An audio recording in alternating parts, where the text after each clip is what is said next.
আল্লাহ বলো এক আল্লাহর ইবাদত করো।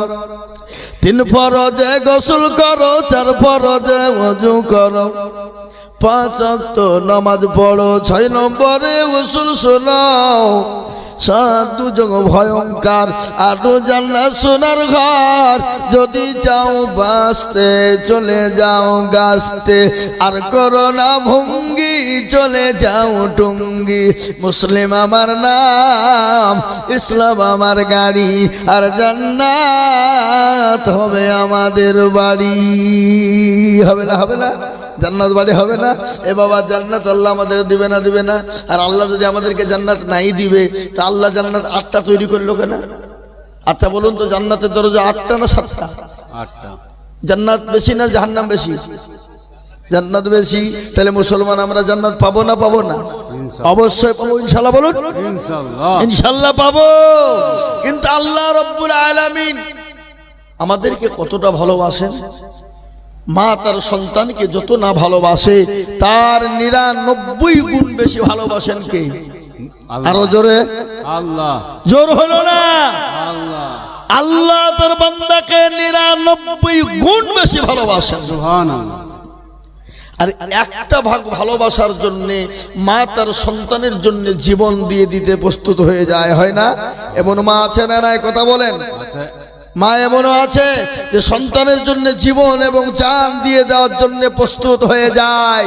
একটা ভাগ ভালোবাসা পেয়ে যদি মা তার সন্তানের জন্য জান দিতে প্রস্তুত হয়ে যায়, তাহলে আল্লাহ তার বান্দাকে কতটা ভালোবাসেন? 99 গুণ ভালোবাসেন। আল্লাহ বলেছে, বান্দা যদি পাহাড় সমতুল্য গুনাহ করে, আমি আল্লাহ তার বান্দার জীবনের জিন্দেগির সমস্ত গুনাহকে ক্ষমা করে দিই। আল্লাহ বলে, বান্দা একবার তুমি আমাকে বলো, ইয়া আইয়ুহাল্লাযীনা আমানু তুবু ইলাল্লাহি তাওবাতান নাসুহা। মাবুদ গো,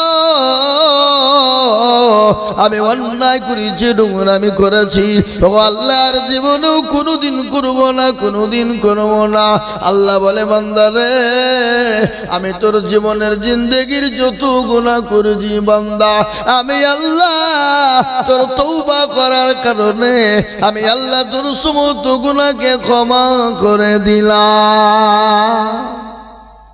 সুবহানাল্লাহ বলবেন না? বাড়ি থেকে বলবেন? সুবহানাল্লাহ। ও মুসলমান, আল্লাহ কত বড় দয়াল, আল্লাহ রহমান রহিম। আল্লাহ তার বান্দাকে এতটাই ভালোবাসে, কিন্তু আল্লাহকে আমরা চিনি না, আল্লাহকে মানি না, আল্লাহকে ভালোবাসতে পারি না। আর এই জন্য আজকে বলুন তো, মুসলমানদের দুর্দিন না সুদিন? কথা কন। ও হাসানপুরের মানুষ, মুর্শিদাবাদ লালবাগের থানার মুসলমানেরা, কান করে শুনে নেন। আজকে মুসলমানদের কতটা দুর্দিন তা ভালো করে জেনে নেন। আজকে আমরা মনে মনে করি আমরা ভালো আছি, আমাদের দেশটা ভালো আছে, আমাদের এলাকা ভালো, কিন্তু বাইরের খবরটা নিয়ে দেখো। মসজিদে নামাজ হচ্ছে না, মসজিদে আজান দিচ্ছে না, মাদ্রাসা ভেঙে দাও, কোরআনকে পড়িয়ে দাও। ও মুসলমান, আমরা আল্লাহকে চিনি না, আল্লাহর দিনকে মানি না। আল্লাহ বলেছে, বান্দা রে, যতক্ষণ পর্যন্ত আমাকে না মানবা, পরিপূর্ণ মুমিন না হবা, পরিপূর্ণ ইসলামে না ঢুকবা। আল্লাহ কোরআনে বললেন, ইয়া আইয়ুহাল্লাযীনা আমানু দুখুলু ফিস সিলমি কাফা ওয়া লা তাত্তাবিউ খুতুওয়াতিস শাইতান ইন্নাহু লাকুম আদুব্বুম মুবিন। আল্লাহ কোরআনে বললেন, ও বান্দা, তুমি ইসলামে ঢুকে যাও, পুরোপুরি ইসলামে ঢুকে যাও। তুমি শয়তানের ইত্তেবা করো না, যে শয়তান তোমাদেরকে পথভ্রষ্ট করে দেবে। আমাদের সব থেকে বড় দুশমন কে? আরো জোরে বলুন কে? সব থেকে বড় দুশমন শয়তান। একদিন আল্লাহকে সে বলে, আল্লাহ আমাকে তুমি পাওয়ার দাও। বলে, কি পাওয়ার নিবি? বলে, মাবুদ গো, আমাকে তো তুমি শয়তান বানিয়ে দিলে, আমাকে কয়েকটা পাওয়ার তুমি দিবা।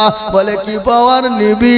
বলে, আল্লাহ এমন পাওয়ার দাও, তোমার প্রতিটি বান্দা বান্দিকে জাহান্নামে নিয়ে যেতে চায়। আল্লাহ বলে, বলে ও শয়তান রে তোকে পর আমি দিয়ে দিলাম, যা তোকে পর দিয়ে দিলাম। শয়তান তখন দায়িত্ব পেয়ে বলছে আর কোনো দরকার নাই, এই দায়িত্ব পেয়ে গেছে মানে আর আমাকে কেউ ঠকানোর ক্ষমতা নাই। আল্লাহ সাথে জামাল পরে যাবা, উঠবে না, একদম উঠবে না। কি তোমাদেরকে কেউ ফোন করে ডাকছে নাকি বাদাম খেতে? একদম উঠবে না, আমি তো এখনো তোমাদের বক্তব্য শুরু করিনি, থামো একটু বসো। আজকে মগজ তোমাদের ধুলাই করে দিই আমি, বসো। আর তোমাদের ফ্রি ফায়ার আর পাবজি খেলা বের করছে, বসো ভাইরা আমার। আমি তো এখনো বক্তব্য শুরু করিনি, কেবল মাটি লেবেল করছি। এখন রসুন লাগাইনি সুমা, এই আপনাদের দিকে রসুন লাগাই না? হ্যাঁ রসুন লাগাবো, বসো তোমরা ভাইরা আমার, বাবা জীবনেরা। তো শয়তান দায়িত্ব পেয়ে মনে মনে বুঝলাম কি হয়ে গেল রে। আল্লাহ বলে এই শয়তান এদিকে আবার কি হইল? বলে তোকে দায়িত্ব দিলে মা তুই মনে করছিস আমি কত বড় হয়ে গেলাম, আমি আল্লাহ কত বড় দয়ালু তো দেখবনি। বলে কত বড়? ধর আমার বান্দা 100 বছর বাঁচলো, 99 বছর গুনাহ করলো, থাকলো ক বছর? 1 বছরে 11 মাস গুনাহ করলো, থাকলো ক মাস? 1 মাসে 29 দিন গুনাহ করলো, থাকলো কদিন? 1 দিনে 23 ঘন্টা গুনাহ করলো, থাকলো ক ঘন্টা? 1 ঘন্টা। 1 ঘন্টায় যদি বলো আল্লাহ জীবনেও হবে না, ভুল করে ফেলেছি, তো আল্লাহ বলছে যা তোর 99 বছর 11 মাস 29 দিন 23 ঘন্টার গুনাহ আমি 1 ঘন্টার মধ্যে ক্ষমা করে দিলাম। জোরে বলুন সুবহানাল্লাহ। সে আল্লাহ কাজকে চিনি না বাবা, সে আল্লাহকে ডাকি না আমরা। আজকে মসজিদ আজান হয় হাইয়া আলাস সালাহ, আর আমরা বলি আমরা পারলুম না, ইমাম আর মুয়াজ্জিন তোরা দুজনেই চালা। এ বাবা, আজ আমাদের দেশের লোক নামাজ পড়ে, কথা কন না কেন, নামাজ পড়ে, কিন্তু আল্লাহ কোরআনে কি বলেছে? ওমা খালাকতুল জিন্না ওয়াল ইনসা ইল্লা লিয়াবুদুন। আল্লাহ বলে বান্দা আমি তোমাদেরকে বানিয়েছি আমার ইবাদত করো, বন্দেগী করো, আমার দ্বীন, আমার আইন, আমার কানুন, আমার বিধানের উপরে চলো। কিন্তু আমাদের দেশের লোক নামাজ তো পড়ে না, পড়ে গো। আজকে আমাদের দেশের লোক 100% মধ্যে 98% লোক নামাজ পড়ে না। ক পার্সেন্ট পড়ে জোরে বলুন? ক পার্সেন্ট? 2। তো 2% লোকের ভিতরে কিন্তু 2% লোকের নামাজ হয়ে যায়? কি মনে হয় আপনাদের? হ্যাঁ না, কোনোভাবে 1% লোকের নামাজ টাইটুই ভাবে হয় বাবা, আর 1% লোকের নামাজই হয় না। বলে আপনি কি করে জানলেন? আপনি কি জেনে বসে আছেন নাকি? বলে আমি বলছি আইজুল হক, আমি বলে যাচ্ছি। কিরকম হয় না? এ বাবা আত্মা খায় তো জানে তো দুরূদ শরীফ জানে না, দুরূদ শরীফ জানে না তো দোয়া কোনো জানে না, দোয়া কোনো জানে না তো দোয়া মাসুরা জানে না। হিন্না তাই না কুল, দেখা যায় তার মধ্যেও কুড়ি না ভুল আছে কিনা জোরে বলুন?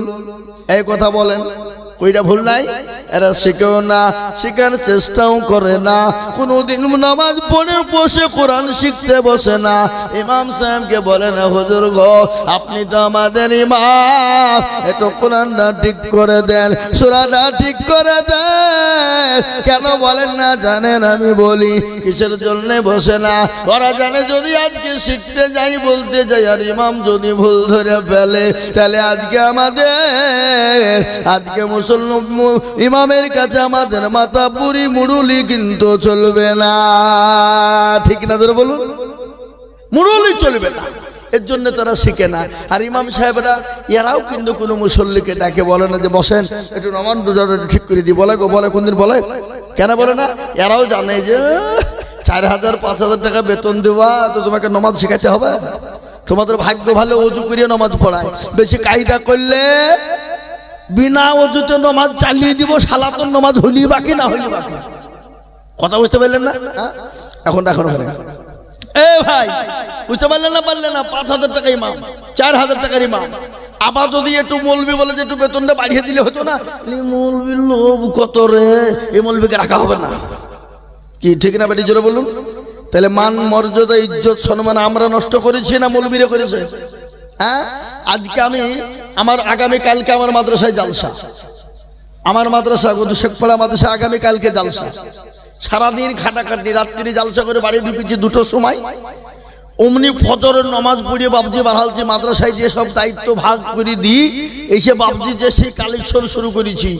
মাত্র 1 ঘন্টার জন্য বাড়ি গেছি আজকে সারাদিনের মধ্যে খাওয়া দাওয়া করে নমাজটা পড়ে আসতে দেরি, আবার ওখান থেকে আবার এখানে ছুটে আসছি, সারাদিন খাটনি আজ বাবা। তো আমি আপনাদেরকে বলে দিচ্ছি বাবা, শুনলেন একটা কথা, আজকে কোরআনের মান সম্মান ইজ্জত আমরাই নষ্ট করেছি। তো আজকে প্রথম পড়া বাজারে একজন আমি বলছি মাদ্রাসা কালেকশন করছি, তো আমাকে বলছে এই তো মৌলবীদের লাগে সব দুনিয়াটা শেষ হয়ে গেল। বলে এই তুই মৌলবীদের লাগে দুনিয়া শেষ হয়ে গেল না? হ্যাঁ, এই মৌলবীরা কি করেছে না করেছে তুই জানিস?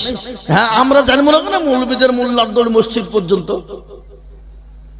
আমি তাকে বলছি তুই সাক্ষী থাক, কিয়ামতের দিন যদি আল্লাহ বলে কি করেছিস তুই বল।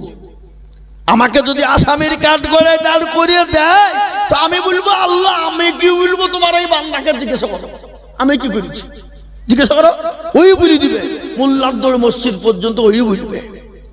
তখন বুঝে দেখো দেখো মৌলবীদেরকে পারা যাবে না, এরা কোন দিক দিয়ে কোন লাইনে ভরি ভরি কি বুঝলেন।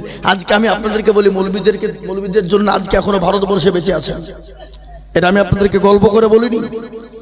আজকে আলেম ওলামা যদি না থাকতো গোটা পৃথিবীটা কুফরি হয়ে যেত, বেঈমান হয়ে যেত, সব মূর্তি পূজা করত। আজকে আলেম ওলামা না থাকলে আপনি আপনার মাকে চিনতে পারতেন না, আপনি আপনার বাপকে চিনতে পারতেন না।